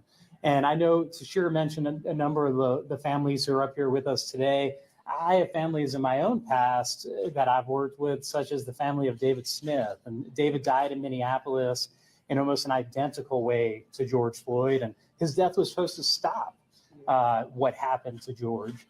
And, there was no real investigation into the officers in that case. And I talk to that family all the time. And I think what's really hard for anyone in the public to grasp is just the deep level of grieving and trauma continues to pour upon these families when they know there wasn't at least a legitimate investigation and legitimate I'm just curious because I think that towards justice for their loved one. He had a warrant out, we are a felony very warrant, I believe, appreciative, for. But this is In the comments, you guys will have to help me out here, but I believe that the he had a felony warrant prosecution. out We for now a gun need charge a for conviction. shooting somebody, if I And remember right. Minnesota is going to be I tested remember with hearing- he had shot respect somebody in to the head, its if I remember correctly. values and What? ethics. Yeah. Read all this. Ago, we I had remember a about black hearing about a officer who killed warrant white of woman, sorts. and And I do remember something about a gun, him flashing a gun on Facebook. But I ain't hear none about him shooting somebody. And it was an accident. Now we're going to be faced with very similar circumstances. And the question is, are we prepared to hold a white officer accountable for killing a young black man when he says, or when she says it was an accident, which obviously we dispute. And the Attorney General's office has done an excellent job of laying out why this is not some mere accident. So we're going to learn a lot about ourselves. We're going to watch jury selection and see, do the defendants do what we saw in the Ahmaud Arbery trial? Are they going to try to have the whitest jury possible? But even if that's the case, if there is a white jury, is a Minnesota white... Stop right there. I heard it. What do you think about that? The whitest jury possible. What does that even mean exactly? I mean, why is it? I know this attorney has made it, or this individual has been. There's a lot of very racially and politicized things happening, but I don't even know where that goes or what that means exactly. Well, like, is he saying that? Well, I mean, he is kind of making a good point because check it out. Lay it on me. Ahmaud Arbery trial. I think it was one black person on the jury. Okay, a lot. Kyle Rittenhouse trial. I don't even think there was a black person. It was a Hispanic, and the rest were white. So my question is this: how is it that on these kind of cases where you have these crimes of black people being killed by cops or whatever, where are the black jurors? I mean, I'm just trying to figure this out. I don't know. I mean, how is it that the defense is pulling this off to where? I mean, I don't know, because I mean, if you look at the Dante, or not the Dante Wright, but the Ahmaud Arbery case. I mean, like you said, there wasn't really any black jurors on that in that jury, but they all got hit with murder charges. They all were guilty of murder, so would it have been different if they'd have had a predominantly black jury? Would they have been more guilty? You know what I mean? Well, that's a good point because justice was served. Absolutely. This man was minding his own damn business, if you ask me, from what the videos I've been looking at. He was jogging, looked like he was minding his business. And they took it upon themselves to say that he was not supposed to be in the neighborhood, or that was about the dumbest thing, the dumbest citizen's arrest I ever seen in my life. You can't assume somebody is committing a crime. And then the guy don't want to be detained by you, so you shoot him? I mean, what's up? You saw the video, right? I'm sorry, but I got to draw a parallel. What was it, Three Stooges? Look, if you back around Rittenhouse, not that I want to go back to that, same thing. Here we go. If the thought processes was we as citizens are going to detain this kid because he just shot somebody or committed a crime, we're going to take it upon ourselves to detain him. And then people got shot. We're like, yeah, no, you can't. That's not you. Like the McMurray's like all that whole situation. Like, I mean, yeah, they got justice was served, but it wasn't, to draw a point, it wasn't a black jury that convicted him. It was a predominantly white jury that convicted them. And that makes me feel like we as people, there are people out there that get it. That was wrong. This jury of all white people, because I don't think it was a black person, but if it was, they saw the truth that this man did nothing wrong. He was minding his own business. He took the time to go for a jog, and for somebody to say, hey, we want to talk to you, stop right there. And then you refuse this man to go, and then you shoot him because he's trying to get away from you. That's wrong. That ain't no citizen's arrest. That ain't self-defense. How are you going to claim self-defense on that? Because they try to say it was self-defense. Where's the self-defense in that, though? They said he lunged for the gun at one point. I'm like, yeah, well, still. Yeah, well, yeah, no, like again, 100%. I without a doubt feel like that was definitely the verdict that needed to come through. And from what I saw, granted, I wasn't there. I don't know. I just saw the videos like everyone else did. If you hadn't seen it, if you guys don't remember, this is in Georgia. Ahmaud Arbery was, well, you can watch the videos because then again, we're going to speculation as to what happened. But yeah, but we're talking about how he said the whitest jury they could find. The jury's pooled from the county, right? So like up in my neighborhood, it'd be King County. They would pool it out of the folks, and then they go through a jury selection. And the prosecution, like they had in the Rittenhouse case, they had 20 jurors and they had 8 alternates. Both prosecution and defense were able to choose 4 jurors that they could veto and remove, and a couple where 2 were removed. But again, I don't think you could just sit and say they're going to cherry pick the white or the black ones, because that jury in Kenosha was from Kenosha County, right? They all saw what happened. This is where it's hard. And I was going to ask you about this actually, about juries and about the saturation of information that people have. So you have a case now that, like the Rittenhouse case, took a year to happen, right? You mean as far Over a as year to see the court, to see his day in court? Right. So anybody that was on that jury had probably watched, I guarantee, probably 10 times more video on the shootings than I even had. And I was there because it was in your face at all times. Right. So are you really ever going to get an unbiased jury, or do you really have to just realize that, yeah, suck it up. People are going to have their own feelings, but the letter of the law is the letter of the law. And we're going to have to figure it out there in the jury room. And that's tough because you could get a hung jury. They could still go for mistrials with prejudice, without prejudice. The grand jury could come in. DOJ. I mean, there's all these other things that could happen. Man, I couldn't believe when Casey Anthony walked free after killing her little baby girl. I don't know if you remember that story, but out in Florida, where her daughter was missing and she lied to the police for weeks. Oh, my daughter's with the nanny. Oh, she died in a pool, but wait, no, she just was on this goose chase of lies on what happened to her little daughter. And eventually she got acquitted. But what was so strange about her story was that her mom is the one that claimed that her grandchild was missing. Her mom called because she smelled a weird smell in the trunk of her car. And it was like, something smells weird in her trunk, and I don't know where my granddaughter is. And so Casey Anthony took these cops on a goose chase and said she worked at Disney World, and she didn't work there. But that case was so, to me, closed and shut, but she got acquitted, and she didn't even see didn't do any time, and she clearly killed her. Has something to do with the death of her daughter, and that just really pissed me off. But yeah, I can't believe, sometimes I just can't believe the system. I mean, you put people like that hurt children in the way, like out in there, and like it's gonna be a tough. You got a long road ahead of you to try to convince me that the full leverage of law shouldn't be like completely dropped on people's heads that go out and seek to hurt children and do atrocious things that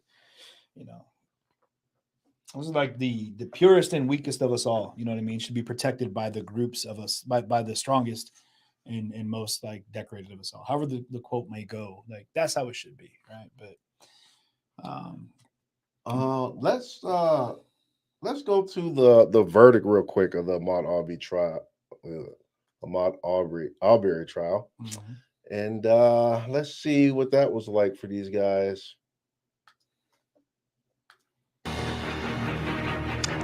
This is a CBS News special. Someone in my report but on people are. Catharsis. I got some folks The mentioning. jury in Georgia has reached a verdict in the Ahmaud Arbery murder trial. People are talking and about son, the. Gregory That'd be and interesting. Travis We'll talk about that McMichael later, guys. and About a neighbor, William about Rodney they've opened Bryan, vaccinations chased now to down children. Arbery, a 25-year-old black man, and shot him to death in February of 2020. The men say they suspected Arbery of burglaries in the neighborhood and chased him in a truck to detain him for police in a citizen's arrest. But prosecutors said the men started the conflict. The verdict is about to be read. Let's listen in. All right, ladies and gentlemen. See, I like this judge. To me, this was a very obviously non-biased judge. He did his job as he should. He just felt so neutral. I don't know. I just did not feel that way with this other judge in the Kyle Rittenhouse case, but that's just my opinion. He's a very animated judge. He definitely wasn't. I would watch a Judge Schroeder show. If he had his own TV show, I'd watch it. Please don't. I'd watch it. He kind of was saying doing weird things in that trial. Saying the joke about the Chinese and the Chinese food taking too long on the port of the water or whatever, that was bad taste. That guy, he's 75 years old, man. That guy, I'm sure he was probably pulling back on some of the things that he could have been joking about. Because that guy, I'm sure is. If you think about it, man, someone that age, go ahead and address each one of these verdict forms, like separately. The changing of the guard. If First you will, verdict form I have is the state of Georgia versus Travis civil rights McMichael. movement as it is today. You know what I mean? Like they've seen it from.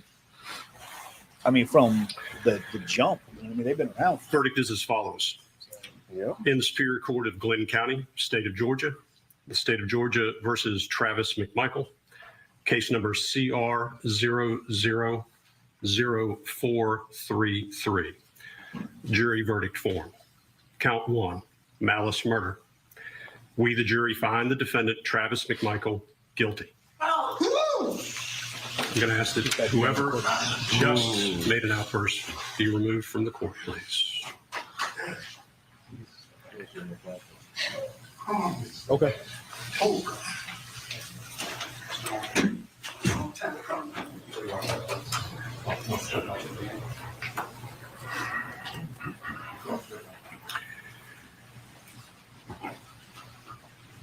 It almost looks like he has hope at this point. Like maybe the other things they'll say will counterbalance what they just said, which is you're going to jail for life already, dog. Oh, you're done. This dude is damn. As this court has indicated, I ask that there be no outbursts in the court, and I expect as much from the gallery. Please respect the court's desire for this as we move forward. If you feel like you need to make a comment or otherwise demonstrate with respect to the verdict, I do ask that you step out of the courtroom now. Count 2, felony murder. We, the jury, find the defendant, Travis McMichael, guilty. Count 3, felony murder. We, the jury, find the defendant, Travis McMichael, guilty. Count 4, felony murder. We, the jury, find the defendant, Travis McMichael, guilty. Count 5, felony murder. We, the jury, find the defendant, Travis McMichael, guilty. Count 6, aggravated assault. We, the jury, find the defendant, Travis McMichael, guilty. Count 7, aggravated assault. We, the jury, find the defendant, Travis McMichael, guilty. Count 8, false imprisonment. We, the jury, find the defendant, Travis McMichael, guilty.